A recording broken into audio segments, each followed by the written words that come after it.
Donc voilà, on continue.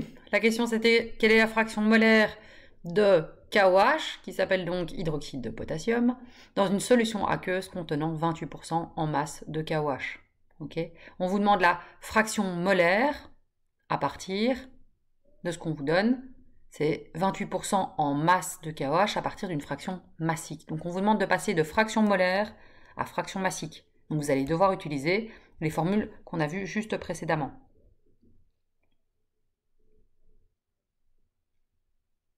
Hein? Ici, on a la fraction massique et ici, la fraction molaire. Okay, donc là, on vous donne la fraction massique et on vous demande de trouver la fraction molaire. Donc, la donnée, c'est bien fraction massique, 28%. Okay, donc, on va avoir notre inconnu qui est la fraction molaire. Okay, ici, le X. Et on sait que la fraction molaire, c'est nombre de moles de KOH sur le nombre de moles total. Okay, donc, quelle est la fraction molaire de KOH dans une solution aqueuse contenant 28% en masse de KOH? On va, dans ces cas-ci, décider, vous verrez qu'on fera ça dans plusieurs exercices, décider qu'on prend 100 g de solution. Okay, puisqu'on prend un échantillon et on va regarder sur cet échantillon. Si c'est un échantillon qui est bien mélangé, eh ben, qu'on prenne 1 litre ou 100 ml, c'est des proportions. Donc, toute proportion bien gardée, ça ne changera rien. Donc, on prend 100 g de solution et on résout notre exercice. Pour 100 g de solution, on sait qu'on a 28 g de KOH. Ok. Donc, masse totale 100 g. Ici, KOH 28 g. Pour ceux qui ont compris par où on allait.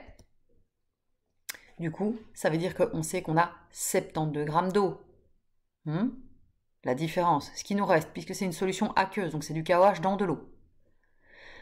Maintenant que vous avez ces données-là, essayez de voir comment est-ce que vous pouvez y répondre. Pour ceux qui pensent y arriver, mettez pause et essayez de résoudre cet exercice.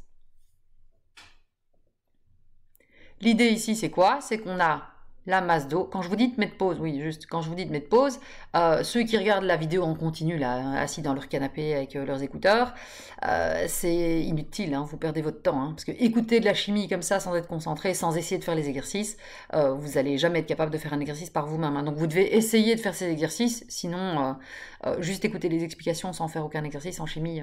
Il n'y aura pas de questions de théorie, hein, il n'y aura que des questions d'exercice hein, en chimie. Donc c'est les exercices qui comptent. Hein. Je vous ai dit, c'est des vidéos qu'il faut voir à une table, avec un bic, une feuille, prêt à écrire. Sinon, ça n'a aucun intérêt. Hein. Donc, on continue pour ceux qui ont suivi. Si je sais que j'ai 28 g de KOH, eh bien, on vient de voir que je savais passer de masse à nombre de moles. Puisque mon nombre de moles, N, c'est égal à la masse divisée par la masse molaire. Toujours parce que avant ça, on avait masse qui était masse molaire ici, si on le mettait là, qui est égal à masse sur nombre de moles. Donc on a juste interverti ces deux termes. Et donc résultat, on a trouvé que on sait que N est égal à masse sur la masse molaire, et donc la masse, on vient de l'avoir, 28, divisé par la masse molaire de KOH. Et la masse molaire de KOH, comment est-ce que je la trouve? Eh bien grâce à mon tableau de Mendeleïev. Je connais la masse de K, la masse de O, la masse de H. Masse de K, masse molaire 39,10 pour ceux qui ont le même tableau que moi. La masse de O, c'est 16 toujours, et la masse de H, c'est toujours 1. Ok? Résultat, on va avoir 28 divisé par 56. On aura donc bien, on sait qu'on a 0,5 mol de KOH. On fait le même exercice pour l'eau. On connaît la masse de l'eau, 72 grammes ici. Une fois qu'on connaît la masse de l'eau et on connaît la masse molaire de l'eau, puisqu'on sait que la masse molaire de l'eau, c'est 16 plus 2 fois 1, donc plus 2, ça fait 18. Eh bien, on peut aussi trouver le nombre de moles d'eau. Donc, on sait qu'on a 72 grammes divisé par 18, donc on a 4 moles d'eau. Ce qui semble logique, hein. Si vous avez un chiffre qui n'est pas cohérent, vous le voyez assez vite. Hein. Si tu sais qu'une mole pèse 18 grammes, si tu as 72 grammes, tu sais que tu as plus qu'une mole. Si vous arrivez à 0,4, c'est qu'il y a une erreur ici dans votre division. Hein. Résultat, on a 4 moles, et ici on a 5 moles. On nous dit que c'est N de KOH sur N total. Eh bien, donc on va avoir N de KOH qui est égal à 0,5 et N total, c'est quoi? Eh ben non, c'est pas 4. Ça n'est pas 4. 4, c'est juste c'est juste l'eau.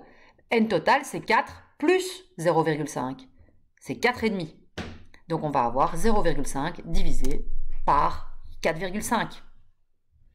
Ici, parce que c'est un examen que normalement on fait sans calculette, eh bien ils ont fait juste un calcul facile en disant ben, on va faire que on fait les 2 fois 2 et on arrive à 1 neuvième. Résultat, 1 neuvième, c'est bien plus ou moins 0,111. Ok? D'ailleurs, le V, il est dans le 0 au lieu d'être dans la croix. Mais c'est pas grave. Alors, maintenant, comment trouver la formule brute d'une molécule dont on connaît la masse molaire? Je vous donne ici un exercice. Je vous propose de le faire. Donc, l'analyse élémentaire d'un gaz de masse molaire 56 g par mol révèle la présence en pourcentage massique de 85% de carbone et 14% d'hydrogène. Écrivez la formule moléculaire de ce gaz. Donc c'est ce qu'on vient de voir, on a vu que ça allait nous servir pour écrire les formules moléculaires, donc vous devez faire des proportions. Si vous avez les proportions massiques, vous allez pouvoir faire des proportions molaires. Alors, c'est parti, mettez sur pause et essayez de résoudre cet exercice.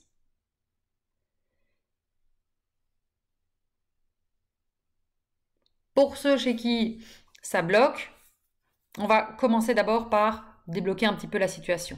Premièrement, on regarde qu'est-ce qu'on a comme données et qu'est-ce qu'on a comme inconnu. Ok? Quelles sont les données qu'on a? On sait que sa masse molaire est de 56 g par mol.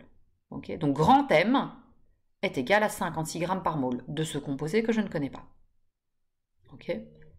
Ensuite, on a un pourcentage massique qui nous dit qu'on a 85,17% de carbone et 14% d'hydrogène.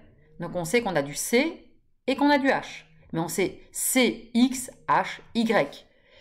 Maintenant, on vous demande de remplacer CX, HY par la bonne formule. Et donc, voilà déjà ce qu'on sait. Maintenant, ce qu'on va essayer de trouver, c'est ceci. Ok? Donc ça, c'est ce qu'on sait. La résolution,